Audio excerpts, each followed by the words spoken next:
नमस्कार दोस्तों, स्वागत है आप सभी का विद्याग्राम जीएम में। पहले दोस्तों, जैसे कि आप सभी को पता है कि हमारा मानव श्वसन तंत्र यानी ह्यूमन रेस्पिरेटरी सिस्टम चल रहा है। इसमें हम ऑलरेडी 3 क्लास कर चुके हैं। अगर आपने नहीं देखा है तो इसी वीडियो के डिस्क्रिप्शन में या फिर चैनल के प्लेलिस्ट में जा करके वो सारा का सारा वीडियो ज़रूर देख लीजिए। एटलीस्ट जो है पहला नंबर का वीडियो आप ज़रूर देखिए, क्योंकि उसमें जो है किस तरह से श्वसन तंत्र हमारा कार्य करता है उसका पूरा स्ट्रक्चर वहाँ पे समझाया गया है। इसलिए आपको कम से कम एक वीडियो यानी पहला वीडियो आपको देखना ज़रूरी है। ठीक है, तो चलिए शुरू करते हैं आज के चौथा क्लास। देखिए, इसमें जो भी क्वेश्चन कराया गया है वो रेलवे एग्जाम में कहीं ना कहीं पूछा गया है, चाहे वो ग्रुप डी हो, एनटीपीसी हो, एएलपी हो या आरआरबी जेई हो। इन सब में कहीं ना कहीं ये क्वेश्चन पूछा गया है। हालांकि ये हर किसी एग्ज़ाम के लिए अवेलेबल है, यानी कि हर किसी एग्ज़ाम में आपको इससे क्वेश्चन देखने को मिल जाएगा। लेकिन रेलवे में जो है साइंस थोड़ा डीप में पूछा जाता है, इसलिए रेलवे को ही रेफरेंस मान के आपको हम ये क्वेश्चन बता रहे हैं, ताकि आपको हर एग्ज़ाम के क्वेश्चन आपको सॉल्व हो जाए। ठीक है, तो चलिए शुरू करते हैं आज के पहले क्वेश्चन से। देखिए, ये हमारा पहला क्वेश्चन कह रहा है, श्वसन की इनमें से किस अभिक्रिया में ऑक्सीजन की आवश्यकता होती है। यहाँ कह रहा है ऑक्सीजन की आवश्यकता होती है, यानी कि यहाँ पे ऑक्सी श्वसन की बात कर रहा है, यानी वायवीय श्वसन या जिसे एरोबिक श्वसन भी कहते हैं। ठीक है, ऑक्सी श्वसन, वायवीय श्वसन और एरोबिक श्वसन, ये तीनों एक ही श्वसन का नाम है। देखिए, ये क्वेश्चन आरआरबी ग्रुप डी 17/8/2022 को पूछा गया है। तो देखिए, इसमें कह रहा है ऑक्सीजन की आवश्यकता होती है, तो इसलिए इसका ए आंसर जो है सही है, क्योंकि ये पायरुवेट का CO2 और H2O और ऊर्जा में रूपांतरण जो होता है वो होता है ऑक्सीजन की उपस्थिति में। बात करें बी नंबर का, देखिए पायरुवेट तो अनॉक्सी श्वसन में भी बनता है और अनॉक्सी श्वसन में एथेनॉल भी बनता है, तो ये आपका सही आंसर नहीं होगा। सी में देखते हैं तो ग्लूकोज के पायरुवेट के रूपांतरण, जैसे कि आपको पहले बताया कि अनॉक्सी श्वसन में जो पहला उत्पाद बनता है वो पायरुवेट ही बनता है, तो ये भी नहीं होगा। पायरुवेट का CO2 के रूपांतरण, तो ये भी नहीं होगा, पायरुवेट का फिर CO2 में रूपांतरण नहीं होता। हालांकि ग्लूकोज का ही टूट करके पायरुवेट भी बनता है और CO2 ही बनता है। तो यहाँ ऑप्शन नंबर ए सही है, पायरुवेट का CO2 में, H2O यानी जल में और ऊर्जा के रूपांतरण में मदद करता है ऑक्सीजन की अभिक्रिया। तो ऑक्सी श्वसन में हो जाएगा, पायरुवेट के CO2, H2O और ऊर्जा के रूपांतरण में, इसलिए इसका ए आंसर जो है वो सही है। ठीक है, तो चलिए नेक्स्ट ये क्वेश्चन कह रहा है, निम्नलिखित में से कौन सा भाग यह सुनिश्चित करता है कि श्वसन के दौरान वायु मार्ग बंद ना हो सके। आपको ध्यान देना है इसमें, ये क्वेश्चन जो पूछा गया इसको देखिए, ये क्वेश्चन जो है आरआरबी ग्रुप डी 27/9/2022 को भी पूछा गया है कि निम्नलिखित में से कौन सा भाग यह सुनिश्चित करता है कि श्वसन के दौरान वायु मार्ग बंद ना हो सके। तो देखिए, इसका सही आंसर जो है ऑप्शन नंबर सी हो जाएगा, उपास्थि वाला है। अगर आप अपने गले पे इस तरह से हाथ दीजिएगा तो आपको कहीं ना कहीं एक उभार सा दिखेगा और वो थोड़ा सा हार्ड दिखेगा। जिस तरह से आपके कान में पाया जाता है वो उपास्थि होता है, क्योंकि वो हड्डी भी नहीं है और मांसपेशी भी नहीं है, वो हड्डी और मांसपेशी का बीच का कड़ी है, जिसे उपास्थि कहते हैं, जिसे आप कार्टिलेज कहते हैं। तो इस कान के हड्डी को या फिर नाक के जो पोर है उसको आप मोड़ सकते हैं इजीली, लेकिन वो टूटता नहीं है। तो उसी तरह से यही उपास्थि का वलय जो है वो हमारे गले में भी पाया जाता है, ताकि श्वसन मार्ग में जो पाइप है वो आपस में चिपक ना जाए। क्योंकि हमें अगर श्वसन, आप मान लीजिए 1 मिनट के लिए आपने ऐसा सोचा कि हम यानी कि सांस नहीं लेंगे, तो ऐसा ना हो कि ये आपस में चिपक जाए, इसके लिए इसके चारों ओर जो है कार्टिलेज का यानी कि उपास्थि का छल्ला पाया जाता है, जो कि इसको मजबूती से बांध के रखता है। इसलिए इसका सही आंसर ऑप्शन नंबर सी हो जाएगा। बात करें श्लेष्मा का, तो श्लेष्मा यानी म्यूकस से कोई मतलब नहीं है।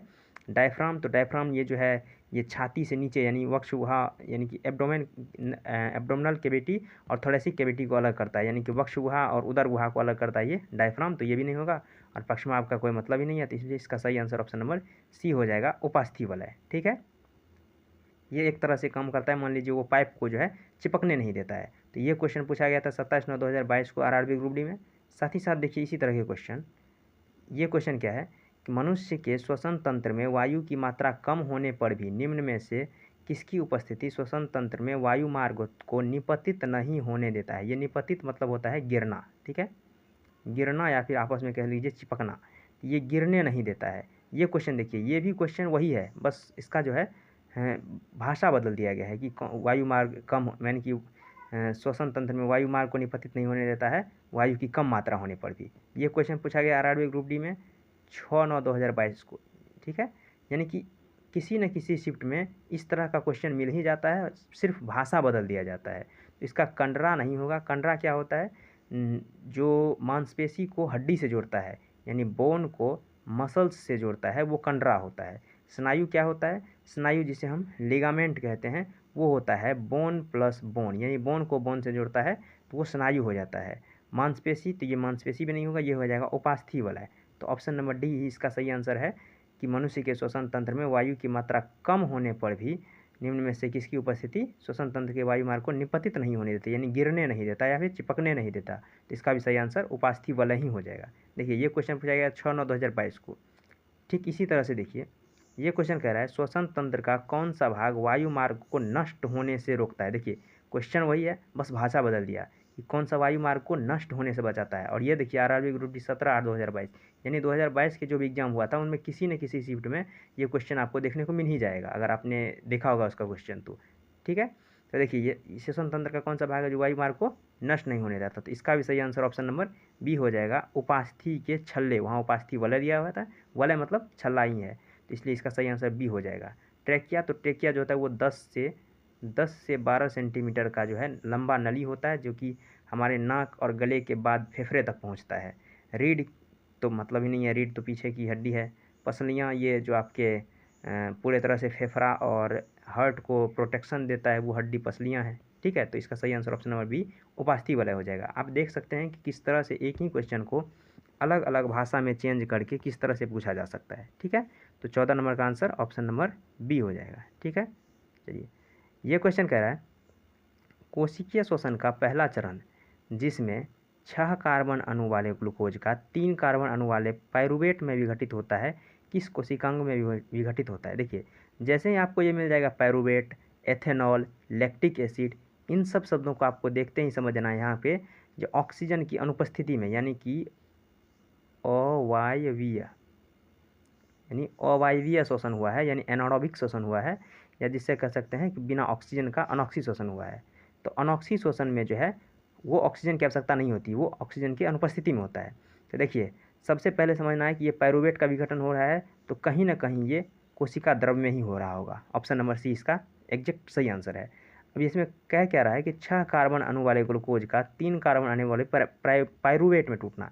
देखिए जो ग्लूकोज है उसके 6 कार्बन हैं, लेकिन जो पाइरूवेट है वो 3 कार्बन वाले अणु है।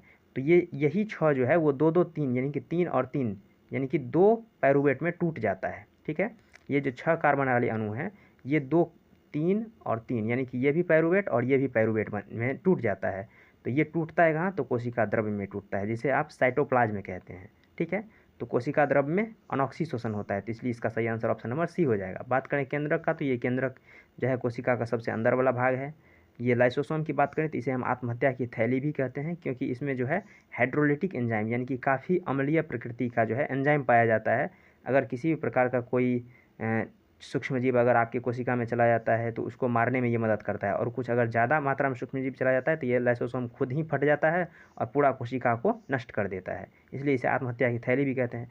माइटोकॉन्ड्रिया की बात करें तो माइटोकॉन्ड्रिया में जो है ऑक्सी शोषण होता है, जहाँ ऑक्सीजन की उपस्थिति होती है। यहाँ जो है 38 एटीपी का निर्माण होता है। ठीक है, 38 एटीपी, जबकि अनऑक्सी शोषण में मात्र 2 एटीपी का निर्माण होता है। तो ऑक्सी शोषण काफ़ी लाभदायक होता है, तो इसलिए आपको सही ध्यान रखना है कि कोशिका द्रव। ठीक है, तो कोशिका द्रव जो है वो इसका सही आंसर है कि पाइरूवेट का विघटन जो है कोशिका द्रव में ही होता है। ठीक है, चलिए तो आज के लिए इतना ही, मिलते हैं नेक्स्ट वीडियो में, तब तक के लिए धन्यवाद, जय हिंद।